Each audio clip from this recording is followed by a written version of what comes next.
নমস্তস্যৈ নমো নমো।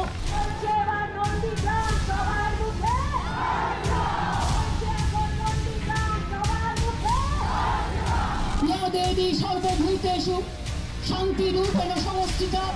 জয় শ্রীরাম, জয় শ্রীরাম, জয় শ্রীরাম, জয় শ্রীরাম। নমস্তস্যৈ নমস্তস্যৈ নমস্তস্যৈ নমো নমো।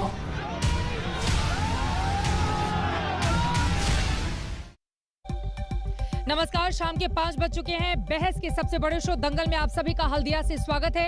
आपके साथ मैं हूं चित्रा त्रिपाठी।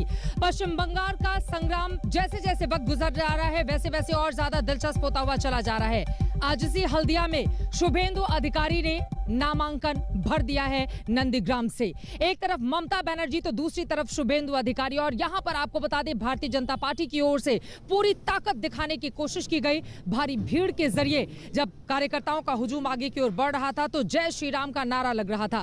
वैसे आपको बताते चले, नंदीग्राम के इस महासंग्राम में अब पिच आकर कुल मिलाकर एक ही सब्जेक्ट पर थम गई है और वो है हिंदुत्व का मुद्दा। जब से ममता बनर्जी ने चंडी पाठ किया है या मंदिर मंदिर घूम रही हैं, बीजेपी को यह रास नहीं आ रहा। इसी वजह से बीजेपी पहले से हिंदुत्व के मुद्दे पर और ज्यादा आक्रामक हो गई है। आज नंदीग्राम के इस महासंग्राम में शुभेंदु अधिकारी को जिताने का दारोमदार एक तरफ धर्मेंद्र प्रधान को सौंपा गया तो स्मृति ईरानी भी नामांकन के दौरान मौजूद रही। मंच से उन्होंने आज एक नया नारा दिया है, नंदीग्राम का संग्राम जय श्री राम। और इस तरह से कार्यकर्ताओं के भीतर जोश भरने की कोशिश की गई। अब सवाल यह है कि क्या दुर्गा वर्सेस राम, इसी मुद्दे पर होगा नंदीग्राम का संग्राम? इसी पर हम बहस करेंगे। लेकिन आपको बताते चले, शुभेंदु अधिकारी से अब से कुछ देर पहले मैंने बातचीत की है। ममता बनर्जी की चोट को लेकर उनकी ओर से क्या कहा गया, नंदीग्राम से क्या ममता बनर्जी के सामने आसानी से वो जीत हासिल कर पाएंगे, वो कौन कौन से बड़े मुद्दे हैं जिनको लेकर जनता के बीच जाकर वोट मांगेंगे शुभेंदु अधिकारी, उनका पूरा इंटरव्यू सुनिए। इस वक्त शुभेंदु अधिकारी जी खुद हमारे साथ मौजूद हैं। सर, कितनी बड़ी चुनौती नंदीग्राम से आप देख रहे हैं? एक तरफ दीदी हैं तो दूसरी तरफ दादा के नारे लगा रहे हैं बीजेपी के कार्यकर्ता। देखिए, ये कोई इंडिविजुअल लड़ाई नहीं है, एक आइडियोलॉजी के ऊपर लड़ाई है। हमारी राष्ट्र की सबसे बढ़िया पार्टी बीजेपी का कैंडिडेट है। लड़ाई बीजेपी का साथ सत्ताधारी टीएमसी का है। हाँ, जरूर उम्मीदवार चीफ मिनिस्टर ममता बनर्जी और भाजपा की मैं, ये कोई चुनौती नहीं। ये नॉर्मल जो चुनाव के दौरान होता है, ये चुनाव में होगा। इस एरिया में बीजेपी का पकड़ पिछले लोकसभा का दौरान से ज्यादा होते जा रहा है। और ग्राफ भी बीजेपी का जो पॉपुलैरिटी ग्राफ वो बढ़ रहा है। इसलिए बढ़ रहा है, पूरा देश मोदी जी और बीजेपी की ओर चला गया। उस प्रदेश में जो विकास हो रहा है और सेंट्रल स्टेट का रिलेशन की दौरान जो काम हो रहा है, इसका इफेक्ट तो बंगाल में भी आ रहा है। इसलिए लोग पार्लियामेंट चुनाव में ज्यादा ऑर्गेनाइजेशन कैपेसिटी बीजेपी का उस दौरान नहीं था। पब्लिक ने करीबन हाफ 18 सीट चुनाव जिता दिया।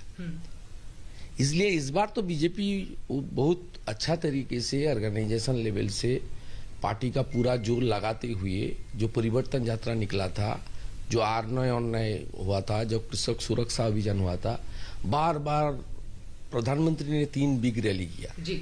इतना बढ़िया ब्रिगेड रैली पहले नहीं हुआ पिछले 10 साल में। अमित शाह जी ने बहुत एरिया में रैली, कोच बिहार से लेकर ठाकुर नगर तक। नड्डा जी ने हर 15 दिन अंतर रैली किया। सब मिला के बीजेपी का पोल प्रिपरेशन बहुत अच्छा है। मैं तो 3 महीने बीजेपी में आया, बीजेपी बहुत इज्जत से मुझे लिया। इसलिए मुद्दे बेरोजगारी, विकास, और जो मोदी जी ने हल्दिया में रैली में जो किया था, जो गवर्नमेंट का प्रोग्राम भी था और पार्टी का प्रोग्राम भी हुआ, उसमें जो स्लोगन उन्होंने कर दिया, रोड मैप, डबल इंजन सरकार, ये बंगाल में क्लिक कर गया। अभी लोग डबल इंजन सरकार की ओर बंगाल जा रहा है। इंडस्ट्री के लिए सेंट्रल गवर्नमेंट के जो पीएम किसान से लेकर आयुष्मान भारत से लेकर और इतना 4,60,000 करोड़ बंगाल का डेट है, ऋण है। ये लोन के लिए बंगाल का बर्बाद कर दिया। हम लोग तो तृणमूल का रैंक एंड फाइल था, 11 साल का पहले शुभेंदु दा, आपसे लोग सवाल ये पूछेंगे ना कि जब आप खुद मंत्री वहां पर थे तो इतना बड़ा आपका कद, तो आपने नंदीग्राम के लिए क्या किया है? अगर जनता आपसे ये पूछती है कि काम गिनाइए नंदीग्राम में जो आपने किया है, तो आप क्या बोलने जाएंगे? देखिए, मेरा जो स्कोप था, एक तो एमपी पिछले टाइम नंदीग्राम मेरा पार्ट था, एक एमपी लैट, दूसरा सीएसआर। मेरा जो लिमिटेशन है, ममता बनर्जी का जो कॉलीग है ना, वो एमपी हो सकता है, मिनिस्टर हो सकता है, एमएलए हो सकता है, सब लैंप पोस्ट है, किसी को कोई काम करने का स्कोप नहीं दिया। लेकिन पर्सनली शुभेंदु अधिकारी मेरा जो स्कोप था इतना, तो हमारा पास पेट्रोलियम मिनिस्टर है, आईओसी को, आईओसी ओएनजीसी सबको मैं चिट्ठी लिख के, पोर्ट के चिट्ठी लिख के, सीएसआर का काम भी नंदीग्राम के किया। छोटा छोटा फिजिकली हैंडिकैप को ट्राईसाइकिल से लेकर, लाइब्रेरी बनाना से लेकर, वो स्वच्छ भारत अभियान का लैट्रिन बनाने, आईओसी तो 100 लैट्रिन मेरा चिट्ठी में सीएसआर में बना दिया। मेरा किसी की पर काम करने का इच्छा, किसी की कोई इस 1% भी कोई नेगेटिव, मतलब आपको काम के आधार पर वोट मिलेंगे। तो आपने इतना काम किया है, तो ये जय श्री राम के नारे, हिंदुत्व वोट, हिंदू पोलराइजेशन, ये सब, आप भी खूब मंदिर जा रहे हैं, ममता बनर्जी भी खूब मंदिर जा रही हैं। ममता बनर्जी 10 साल बाद पहली जा रहा है, और हम लोग पिछले साल भी गया था, इस साल भी गया, अगले साल भी जाऊंगा। अब पता कर लीजिए लोकल पीपल से, नंदीग्राम में जितना भी रिलीजियस प्लेस है उसका साथ शुभेंदु का जुड़ा हुआ है, जिसमें आज माथा ठेका में सोनाचूड़ा सिंहवाहिनी दुर्गा माँ का मंदिर, उसमें भी मेरा कंट्रीब्यूशन है हिंदू की नाते। जो जानकीनाथ मंदिर ममता जी ने माथा टेका, उसका कोई कंट्रीब्यूशन नहीं है। ममता बनर्जी तो आज लीडर नहीं है, 30 साल का लीडर है। नंदीग्राम में मुहिम हुआ 2007 से, एक भी मंदिर में 2007 से 2020 तक नहीं किया। अभी मंदिर पर जा रहा है, तुष्टीकरण के खिलाफ बंगाल के लोग अपने मन बना लिया, तुष्टीकरण के खिलाफ वोट होगा। मोदी जी का नारा है सबका साथ सबका विकास, और ममता जी का स्लोगन है कुछ कुछ का साथ भतीजा का विकास। ममता बनर्जी चोटिल हो गई। शुरू में कहा गया कि उनके ऊपर हमला हुआ है, हालांकि दूसरा जो उनका वीडियो आया उसमें इस बात का जिक्र नहीं था, लेकिन अब व्हील चेयर पर बैठकर वो चुनाव प्रचार करेंगी। 14 तारीख को उनका मैनिफेस्टो जारी होने जा रहा है, तो कैसे देख रहे हैं व्हील चेयर पर प्रचार? क्या भावनात्मक तौर से जोड़ नहीं लेगा? 72 घंटा होने वाला है इंसिडेंट, इसमें मैं कोई टिप्पणी नहीं किया। पार्टी की ओर से कैलाश विजयवर्गीय जी ने बोला, और समीक भट्टाचार्य हमारी स्पोक्स पर्सन ने पार्टी का स्टैंड क्लियर किया। पार्टी का डेलीगेशन हॉस्पिटल पर गया, ये लोग घुसने नहीं दिया, वो गो बैक स्लोगन दिया। मैं ये पर्सनल मैटर में कुछ नहीं बोलूंगा, ये कंप्लीटली पर्सनल मैटर है।